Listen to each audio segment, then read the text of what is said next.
Hello and welcome once again to Mission Alive. You know how frightened we are of the unknown. If we're going to a new place, we're frightened. If we go to a place and they offer us a new kind of food, we're slow to take it. We don't know what it's like. We don't know what it will taste like. It might be too hot. It might be dry. I don't eat that kind of food. So I remember when I was in the Trobriand Islands, another sister and I went up to Losuya for a gathering. I can't remember what the gathering was, but I know it was all women, so it must have been some sort of a women's workshop. We went up. And after the input had taken place, they brought out this lovely morning tea. And they said to us, "Sister, what will you have to drink?" And we said, we'll just have water. Water, just water. You just want water. We were very worried that there might be alcoholic drinks around, and we didn't want to have that. They didn't have any Coke. They didn't have any orange juice. But woman said, "Sister, what about Tang? We have some Tang. Would you like to have some Tang?" We had never heard of Tang. We didn't know what Tang was. Was it an alcoholic drink? Was it a soft drink? We didn't have a clue, and we didn't like to show our ignorance by saying, "What is it?" So we said, "No, thank you. We'll be satisfied with water, or if you're making a cup of tea, we'll have a cup of tea."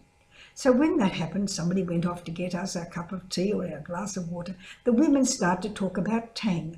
"Oh, yes, I give Tang to my baby, and he's only 6 months old. Oh, and my little boy too. Every time I walk past, he says to me, 'Mummy, Tang, Tang, Tang, Tang,' and I give him Tang. Oh, yes, and my young ones love to take Tang to school. It really helps them. That quenches their thirst." So then we plucked up courage and we said, "What is Tang?" I said, "Oh, sister, Tang is like an orange juice. It's a powder. You mix it in a glass of water and it makes a lovely orange drink." So very humbly we said, could we please have a glass of Tang to taste it?" "Oh, yes," they said. So they mixed us up a glass of Tang, a glass of water, and a teaspoon of this orange powder, and mixed it up. And we had our first drink of Tang. And it was very nice. It was very refreshing. We had something that we hadn't known. We were frightened of the unknown. We didn't want to have what was not good for us, so we said no. But this, the women explained, was good. The children loved it. It was good for 6-month-old babies, so they said. They said it was good for children going to school. Of course, you can't have too much of Tang, but it's good to have sometimes. So we took Tang. And later on, when we went into town shopping at Christmas time, we brought our first bottle of Tang. But always it's like that. We're always frightened of the unknown.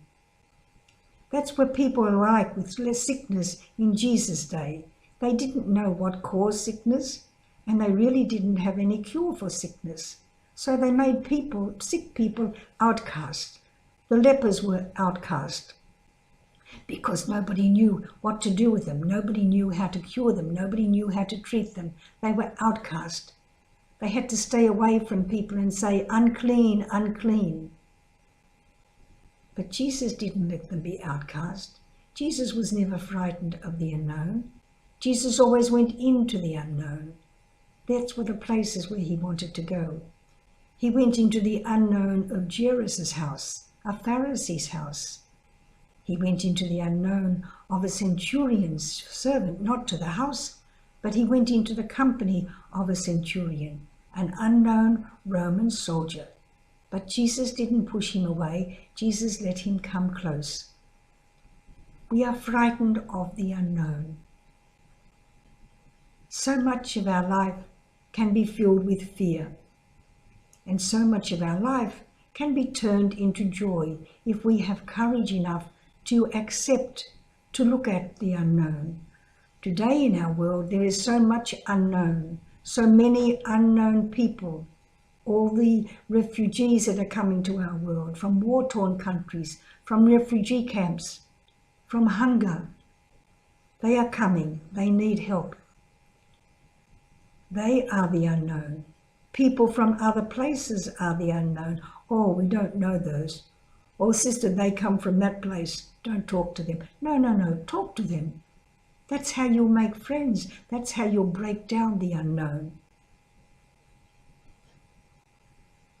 So this week, make sure you break down one unknown fence, something that is unknown to you. Attempt it, try it, meet it, and break it down, and you will find you have greater freedom in your life. Goodbye for now. See you another time. God bless.